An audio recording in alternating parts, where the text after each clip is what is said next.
तुरीयावस्था का भी ज्ञान हो जाता है। ज्ञान का बना रहना ही जागृत अवस्था है। विकल्प ही स्वप्न है। अविवेक अर्थात स्वबोध का अभाव मायामय सुसुप्ति है। तीनों का भोक्ता विरेश कहलाता है।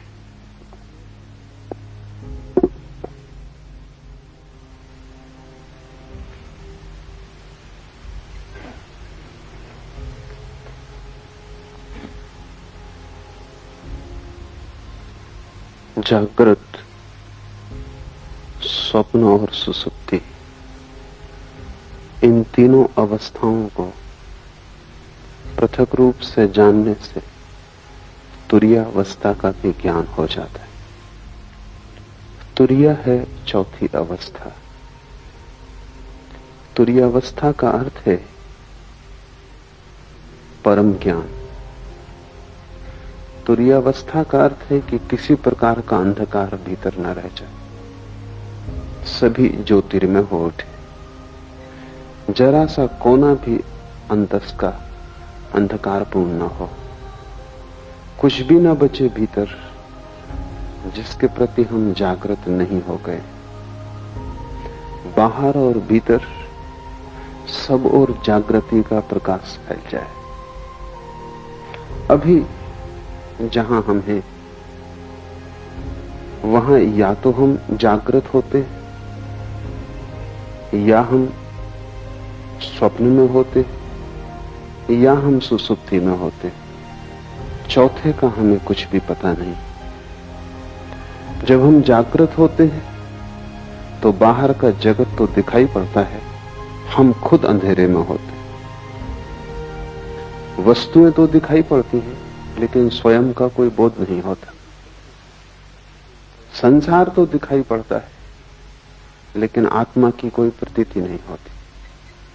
ये आधी जागृत अवस्था है, जिसको हम जागरण कहते हैं। सुबह नींद से उठकर वो अधूरा जागरण है, और अधूरा भी कीमती नहीं, क्योंकि व्यर्थ तो दिखाई पड़ता है और सार्थक दिखाई नहीं पड़ता। कूड़ा करकट तो दिखाई पड़ता है, हीरे अंधेरे में खो जाते। खुद तो हम दिखाई नहीं पड़ते कि कौन है, और सारा संसार दिखाई पड़ता है। दूसरी अवस्था है स्वप्न की। हम तो दिखाई पड़ते ही नहीं स्वप्न में, बाहर का संसार भी खो जाता है। सिर्फ संसार से बने हुए प्रतिबिंब मन में तैरते, उन्हीं प्रतिबिंबों को हम जानते और देखते। जैसे कोई दर्पण में देखता हो चांद को, या झील पर कोई देखता हो आकाश के तारों को। सुबह जागकर हम वस्तुओं को सीधा देखते हैं, स्वप्न में हम वस्तुओं के प्रतिबिंब देखते हैं, वस्तुएं भी नहीं दिखाई पड़ती। और तीसरी अवस्था है जिससे हम परिचित हैं, बाहर का जगत भी खो जाता है, वस्तुओं का जगत भी अंधेरे में हो जाता है, और प्रतिबिंब भी नहीं दिखाई पड़ते, स्वप्न भी तिरोहित हो जाता है। तब हम गहन अंधकार में पड़ जाते। उसी को हम सुसुप्ति कहते हैं। सुसुप्ति में न तो बाहर का ज्ञान रहता न भीतर का। जागृत में बाहर का ज्ञान रहता है, और जागृत और सुसुप्ति के बीच की एक मध्य कड़ी है स्वप्न, जहां बाहर का ज्ञान तो नहीं होता लेकिन बाहर की वस्तुओं से बने हुए प्रतिबिंब हमारे मस्तिष्क में तैरते हैं और उन्हीं का ज्ञान होता है। चौथी अवस्था है तुरीया, वही सिद्धावस्था है। सारी चेष्टा उसी को पाने के लिए, सब ध्यान सब योग तुरीयावस्था को पाने के उपाय। तुरीयावस्था का अर्थ है भीतर और बाहर दोनों का ज्ञान। अंधेरा कहीं भी नहीं, न तो बाहर और न भीतर। पूर्ण जागृति, जिसको हमने बुद्धत्व कहा है, महावीर ने जिनत्व कहा है। न तो बाहर अंधकार है न भीतर, सब तरफ प्रकाश हो गया है। वस्तुओं को भी हम जानते हैं, स्वयं को भी हम जानते हैं। ऐसी जो चौथी अवस्था है वो कैसे पाई जाए, इसके ही ये सूत्र है। पहला सूत्र है जागृत, स्वप्न और सुषुप्ति, इन तीनों अवस्थाओं को पृथक रूप से जान लेने से तुरीयावस्था का ज्ञान हो जाता है। अभी हम जानते तो हैं लेकिन पृथक रूप से नहीं जानते।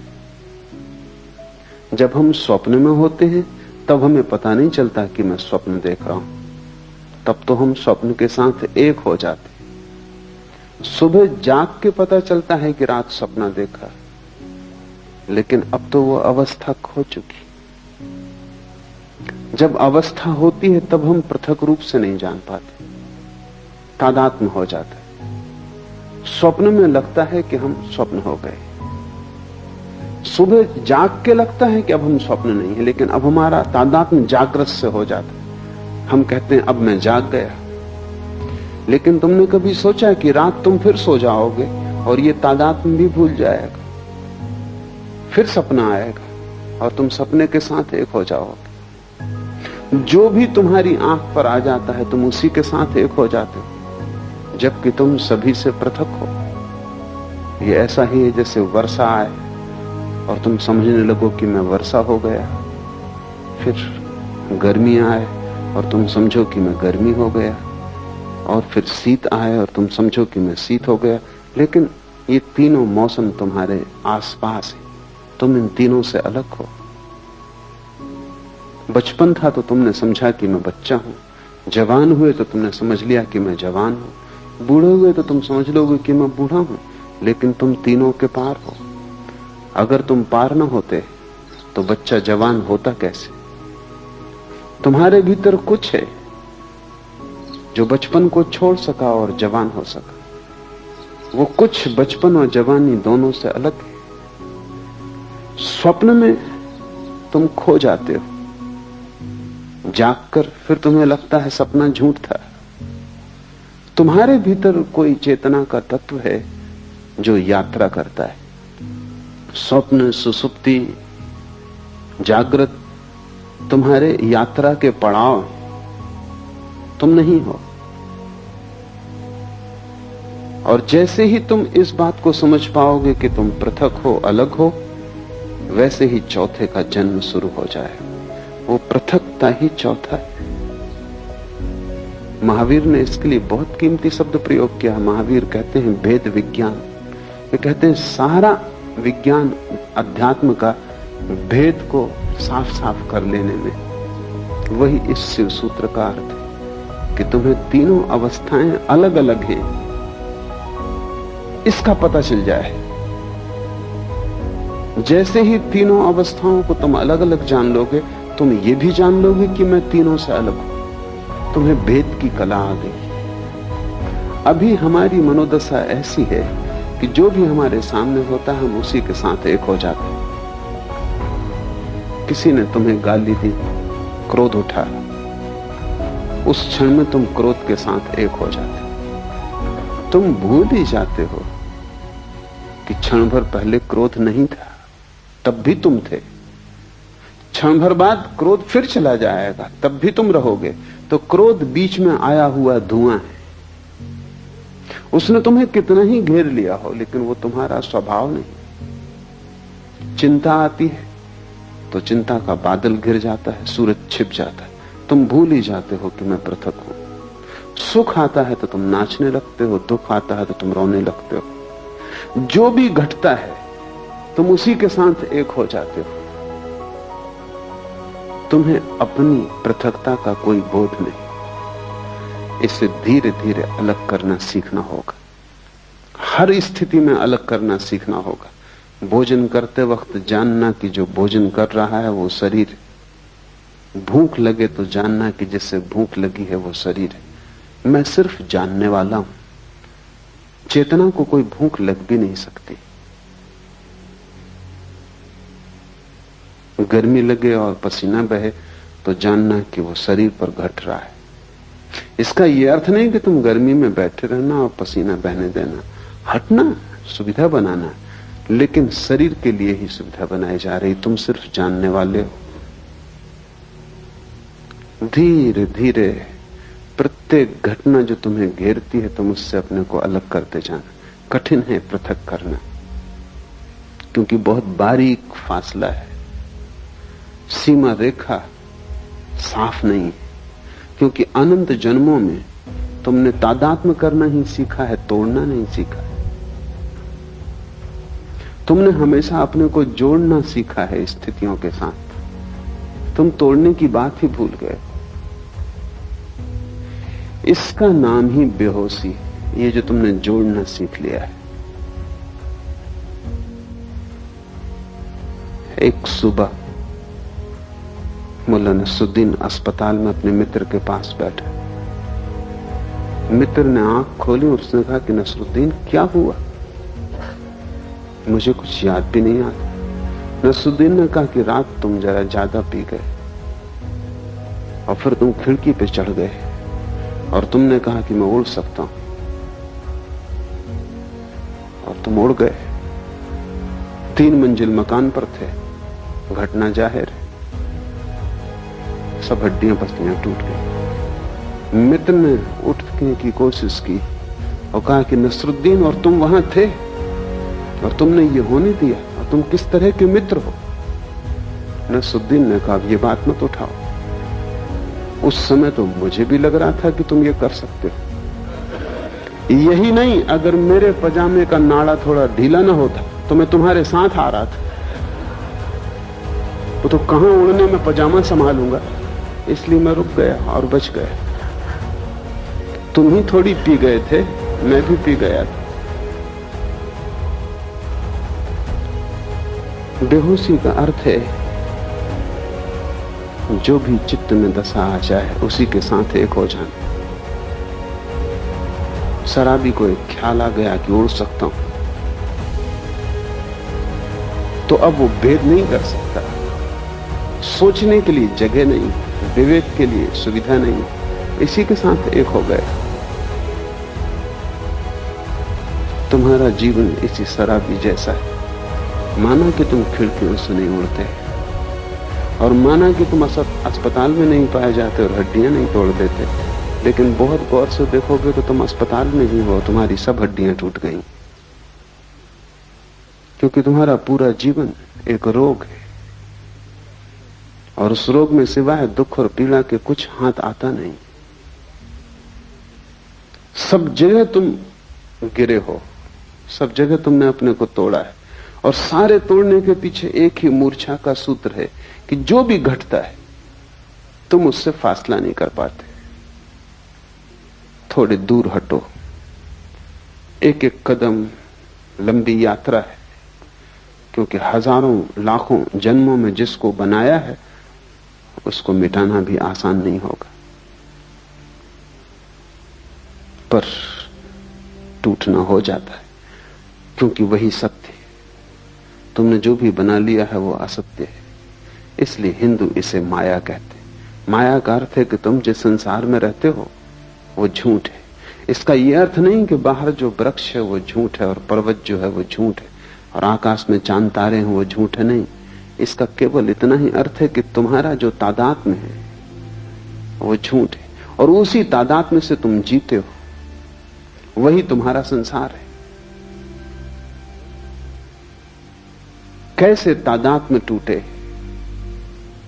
तो पहले तो जागने से शुरू करो, क्योंकि वही थोड़ी सी किरण जागरण की है। स्वप्न से तो तुम कैसे शुरू करोगे? मुश्किल होगा। और सुसुप्ति का तो तुम्हें कोई पता नहीं, वहां तो सब होश खो जाता है। जागृत से शुरू करो। साधना शुरू होती है जागृत से, वो पहला कदम। फिर दूसरा कदम है स्वप्न, और तीसरा कदम है सुसुप्ति। और जिस दिन तुम तीनों कदम पूरे कर लेते हो, चौथा कदम उठ जाता है। वो चौथा कदम है तुरीयावस्था, वो सिद्धावस्था है। जागृत से शुरू करो, क्योंकि वही रास्ता है, इसलिए उसको जागृत कहा है। वो जागृत है भी नहीं, क्योंकि कैसी जागृति जब तुम वस्तुओं में खोए हुए हो और अपने प्रति तुम्हें कोई भी होश नहीं। इसको क्या जागरण कहना? नाम मात्र को जागरण है, लेकिन इसको जागृत कहा है। ठीक ठीक जागृत तो हमने बुद्ध पुरुषों को कहा है, लेकिन ये जागरण है इस अर्थ में कि इसमें थोड़ी सी संभावना जागने की है। तो पहले तुम जागरण से शुरू करो। भूख लगे भोजन देना, लेकिन इस स्मरण को साधे रखना कि भूख शरीर को लगती है, मुझे नहीं। पैर में चोट लगे तो मलहम पट्टी करना, अस्पताल जाना, दवा लेना, लेकिन भीतर एक जागरण को साधे रखना कि चोट शरीर को लगी है, मुझे नहीं। इतने स्मरण को रखने से ही तुम पाओगे कि 99% पीड़ा तिरोहित हो गई। 99% पीड़ा इतना होश रखने से ही तिरोहित हो जाती कि जो चोट लगी है वो मुझे नहीं। इतना बोध भी तत्क्षण तुम्हारे दुख को विसर्जित कर देता है। 1% बची रहेगी, क्योंकि ये बोध पूरा नहीं है। जिस दिन बोध पूरा हो जाएगा उस दिन समग्र दुख विसर्जित हो जाता है। बुद्ध ने कहा है जागृत पुरुष का दुख निरोध हो जाता है। तुम उसे दुख नहीं दे सकते, तुम उसके हाथ पैर काट सकते हो, तुम उसकी हत्या कर सकते हो, तुम उसे आग में जला सकते हो, लेकिन दुख नहीं दे सकते, क्योंकि प्रतिपल जो भी घट रहा है वो उससे अलग है। तो जागने से शुरू करो। रास्ते पे चलना जरूर, लेकिन ध्यान रखना कि तुम नहीं चल रहे हो, शरीर ही चल रहा है। तुम कभी चले भी नहीं। तुम चलोगे कैसे? आत्मा का कोई पैर है कि वो चल सके? आत्मा का कोई पेट है कि उसे भूख लग सके? आत्मा की कोई भी वासना नहीं है, सभी वासना शरीर की। आत्मा निर्वासना है, इसलिए न चलती है न चल सकती है। तुम्हारा शरीर ही चल रहा है। इसे जब तक होश रहे संभालने की कोशिश करो। धीरे धीरे धीरे एक बड़ा अनूठा आह्लादकारी अनुभव होगा कि रास्ते पर तुम चलते हुए अचानक किसी दिन पाओगे कि तुम्हारे भीतर 2 हिस्से हो गए। एक चल रहा है और एक नहीं चल रहा है। एक भोजन कर रहा है और एक नहीं भोजन कर रहा है। उपनिषद कहते हैं एक ही वृक्ष पर बैठे हैं 2 पक्षी। ऊपर का पक्षी शांत, न हिलता न डुलता, न रोता न हंसता, न आता न जाता, बस बैठा है शांत। नीचे का पक्षी बड़ा बेचैन, इस डाल से उस डाल पर उछलता है, इस फल को पकड़ता है, उसको पकड़ता है, बड़े सपने देखता है, बड़ी दौड़ धूप करता है। वो दोनों पक्षी तुम्हारे भीतर है। वो जो वृक्ष है वो तुम हो। एक तुम्हारे भीतर पक्षी है जो कभी हिला डुला नहीं, जो बस बैठा देख रहा है। उस पक्षी को हमने साक्षी कहा है। जीसस ने कहा है एक ही बिस्तर पर तुम सोते हो, उसमें एक मरा हुआ है और एक सदा जीवित, और एक सदा से मरा हुआ है और एक सदा जीवित रहेगा। वो बिस्तर तुम ही हो। जब रात तुम बिस्तर पे सोते हो तो एक उसमें मुर्दा है और एक उसमें शाश्वत चैतन्य है। पर फर्क करना, फासला करना कठिन श्रम, उद्यम की जरूरत है। तो पहले तो तुम दिन से कोशिश करो। सुबह जब उठते हो, जब पहली किरण आती है होश की, तभी से तुम साधने की कोशिश करो। हजारों प्रयास करोगे तब कहीं एक प्रयास सफल होगा। पर एक भी सफल हो जाए तो तुम पाओगे कि हजारों साल भी मेहनत करनी महंगी नहीं थी। क्योंकि एक क्षण को भी तुम्हें यह पता चल जाए कि जो चल रहा है वो तुम नहीं, जो रुका है वो तुम हो, जो वासना से भरा है वो तुम नहीं, जो सदा निर्वासना है वो तुम हो, जो मरण धर्मा है वो तुम नहीं, जो अमृत का स्रोत है वो तुम हो।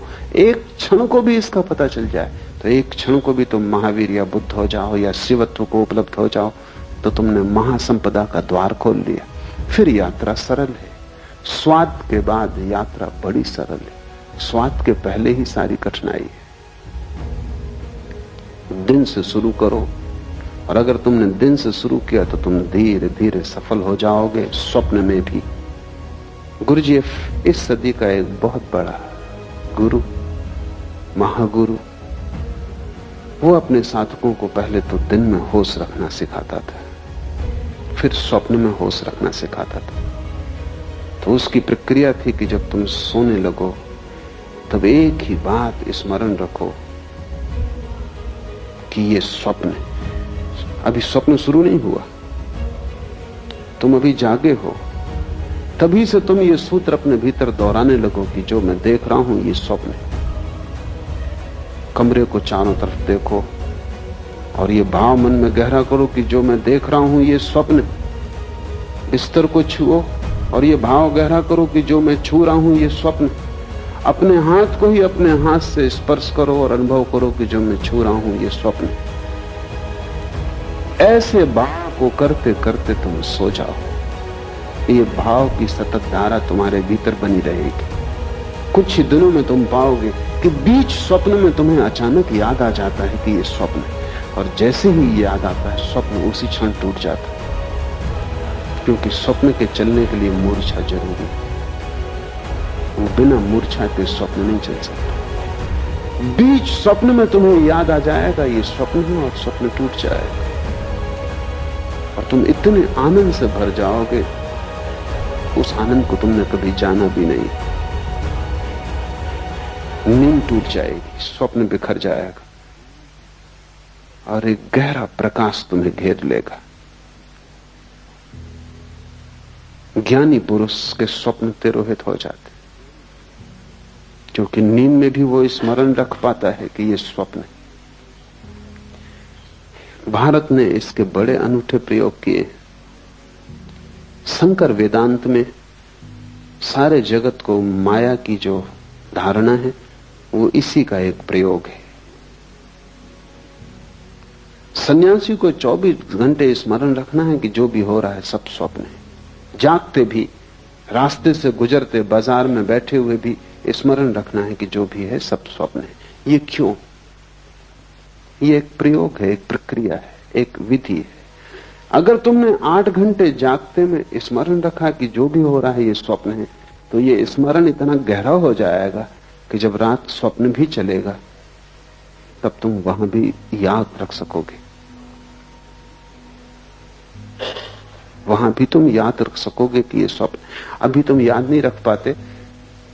अगर ठीक से समझो तो अभी भी तुम उल्टे अर्थों में यही कर रहे हो। 24 घंटे जब तुम जागते हो तब तुम समझते हो जो भी देख रहा हूं ये सत्य है। इसी प्रतीति के कारण रात सपने को देख के भी तुम समझते हो कि जो मैं देख रहा हूं वो सत्य है, क्योंकि ये प्रतीति गहरी हो जाती। सपने से झूठा और क्या होगा। और तुमने कितनी बार रोज सुबह उठ के नहीं पाया कि सपना झूठा है, व्यर्थ है, लेकिन फिर दोबारा तुम सोते हो और फिर वही भूल होती। क्यों ये भूल बार बार होती? इस भूल के पीछे कोई बहुत गहरा कारण होना चाहिए। वो कारण ये है कि तुम जो भी देखते हो जागृत में उसको तुम समझते हो ये सत्य है। जब सब कुछ देखा हुआ तुम सत्य मानते हो तो रात तुम सपने को देखते हो, उसको तुम असत्य कैसे मानोगे? उसको भी तुम सत्य मान लेते हो। इससे उल्टा प्रयोग माया का है। तुम जो भी देखते हो उसे दिन भर स्मरण रखते हो कि यह असत्य है, बार बार भूलते हो, फिर याद को संभालते हो, फिर स्मरण लाते हो कि यह असत्य है। ये सब जो मैं देख रहा हूं चारों तरफ एक बड़ा नाटक है, और मैं दर्शक से ज्यादा नहीं। मैं भोगता नहीं हूं, करता नहीं हूं, सिर्फ साक्षी हूं। इस भाव को अगर तुम संभालते हो तो इसकी भीतर धारा बन जाती। तब रात सपना टूट जाता है, और जिसका सपना टूट गया उसकी बड़ी उपलब्धि है। जब सपना टूट जाए तो फिर तीसरा चरण उठाया जा सकता है।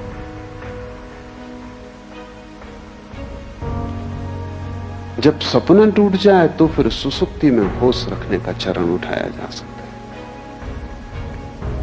लेकिन तुम्हें अभी बहुत कठिनाई होगी। सीधा उस प्रयोग को करना संभव नहीं, एक एक कदम उठाना पड़े। जब सपना टूट जाता है तब दृश्य कोई भी नहीं रह जाता। दिन में आंख खोल के तुम चलते हो, तुम कितना ही मानो कि जो देख रहे हो वो माया है, तो भी दृश्य तो बचेगा। तुम कितना ही, शंकर भी कितना ही कहते हो कि माया है, तो भी दीवार से तो निकलेंगे नहीं, निकलेंगे तो दरवाजे से। कितना ही कहते हो सब माया है, कंकड़ पत्थर तो नहीं खाएंगे, खाएंगे तो भोजन ही। कितना ही कहते हो माया है, फिर भी तुम होगे तभी बोलेंगे, तुम नहीं होगे तो नहीं बोलेंगे। इसलिए बाहर के जगत के साथ तुम कितनी ही मान्यता को गहन कर लो कि ये माया है, बाहर का जगत तो बना रहेगा, मिट नहीं जाएगा। कोई पत्थर मारेगा फेंक कर तो सिर टूटेगा, खून बहेगा, तुम दुखी मत होगे, तुम पीड़ा नहीं लोगे, तुम कहोगे सब माया है, तुम अपने को दूर रखोगे, लेकिन फिर भी घटना तो घटेगी। लेकिन स्वप्न में एक अनूठी बात है, वो बिल्कुल माया है, इसलिए वहां एक अनूठा प्रयोग हो जाता है। जैसे ही तुम समझते हो कि सपना माया है, सपना खो जाता है, दृश्य विलीन हो जाता है। और जब दृश्य विलीन हो जाता है तभी दृष्टा के प्रति आंख जा सकती है। जब तक दृश्य मौजूद रहता है तब तक तुम बाहर ही देखते हो, क्योंकि दृश्य आकर्षित करता रहता है। जब दृश्य खो जाता है, पर्दा खाली हो जाता, पर्दा भी नहीं रह जाता, तब तुम अकेले छूटते हो। इसलिए ध्यानी आंख बंद करके ध्यान करता है, क्योंकि इस संसार को माया कहना एक विधि है। ये संसार वास्तविक है, ये तुम्हारे सोचने पर निर्भर नहीं। अगर ये स्वप्न भी है तो ब्रह्म का है, ये तुम्हारा स्वप्न नहीं है। लेकिन तुम्हारे निजी सपने हैं, वे रात में घटते हैं। इसलिए बड़ी क्रांतिकारी घटना तो तब घटती जब तुम निजी स्वप्न को तोड़ देते हो। आकाश खाली हो जाता है, वहां देखने को कुछ नहीं बचता। नाटक समाप्त हुआ, घर जाने का वक्त आ गया। अब तुम करोगे भी क्या बैठे बैठे?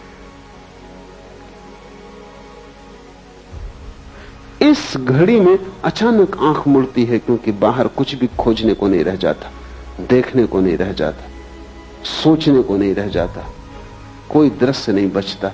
तो जो ऊर्जा दृश्य की तरफ जाती थी वो स्वयं की तरफ मुड़ती। स्वयं की तरफ मुड़ती हुई ऊर्जा ही ध्यान है। और जैसे ही स्वयं की तरफ मुड़ती, तब तुम सुसुप्ति में भी होश रख सकते हो, क्योंकि तुम तो होते हो।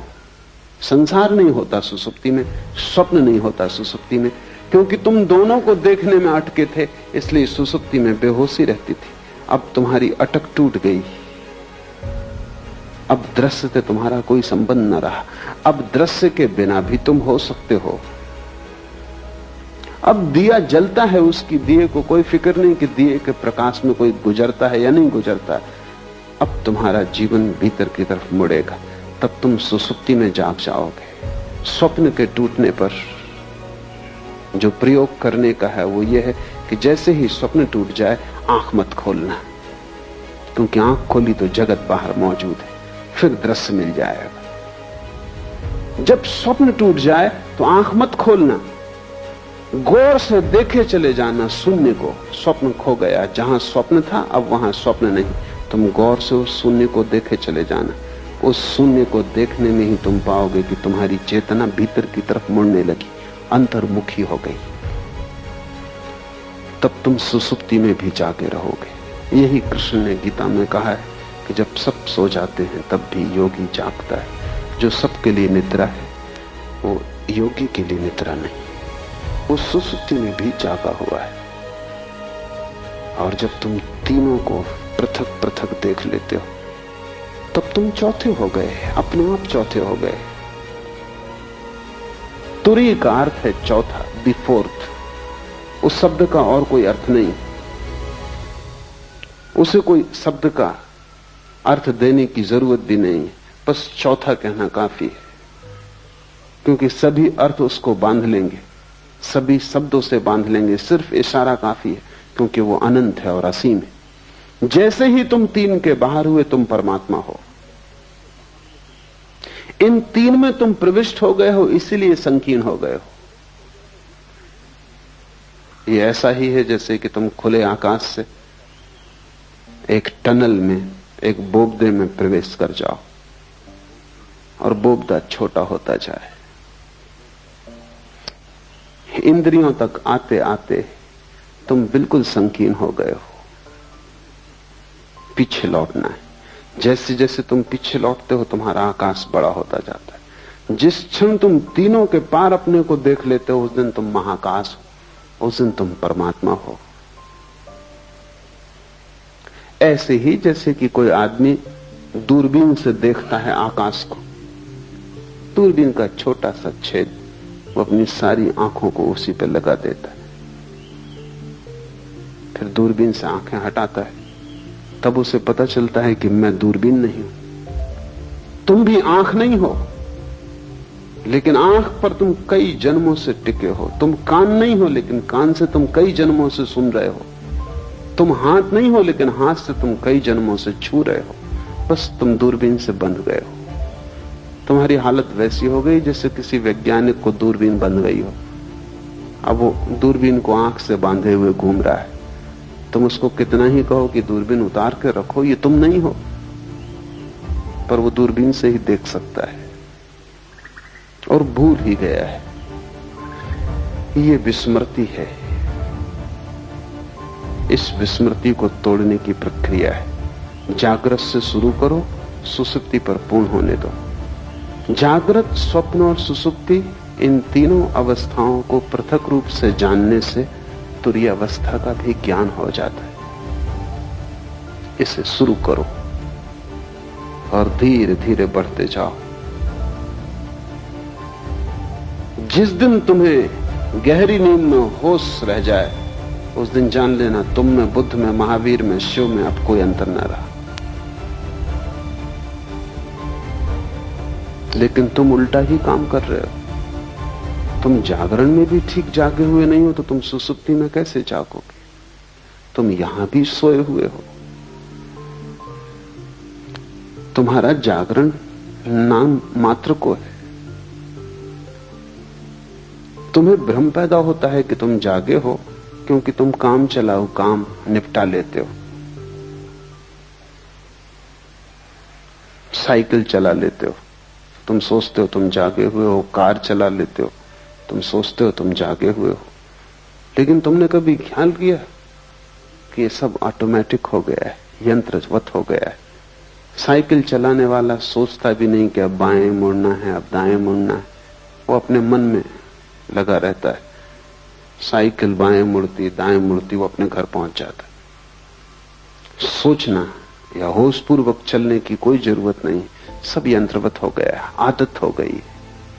वो घर पहुंच ही जाता है। कार चलाने वाला चलाता जाता है, कोई जरूरत नहीं है उसको कि वो जागे। हम सब की जिंदगी एक रूटीन, एक बंधी हुई लीक पर घूमने लगती। जैसे कोल्हू के बैल चलते हैं ऐसे हम चलने लगते। उसी लीक पर रोज चलते हैं। किसी की लीक थोड़ी बड़ी, किसी की थोड़ी छोटी, किसी की थोड़ी सुंदर, किसी की थोड़ी कुरूप, लेकिन लीक होने में कोई फर्क नहीं है। तुम्हारी जिंदगी एक कोल्हू के बैल की भांति है। सुबह उठते हो, एक धारा चलती है, रात सो जाते हो, एक वर्तुल पूरा हुआ, फिर सुबह उठते हो, फिर वही। ये सब इतनी बार तुमने दोहराया है कि अब होश रखने की कोई जरूरत ही नहीं। ये बेहोशी में ही हो जाता है। समय पर भूख लग जाती है, समय पर नींद आ जाती है, समय पर उठ के तुम बाजार चल पड़ते हो। तुम पूरी जिंदगी को ऐसे सोए सोए एक वर्तुल में गुजार रहे हो। कब जागोगे? कब एक झटका दोगे अपने को? कब इस लीक से उठोगे? कब कहोगे कि मैं कोल्हू का बैल होने को राजी नहीं हूं?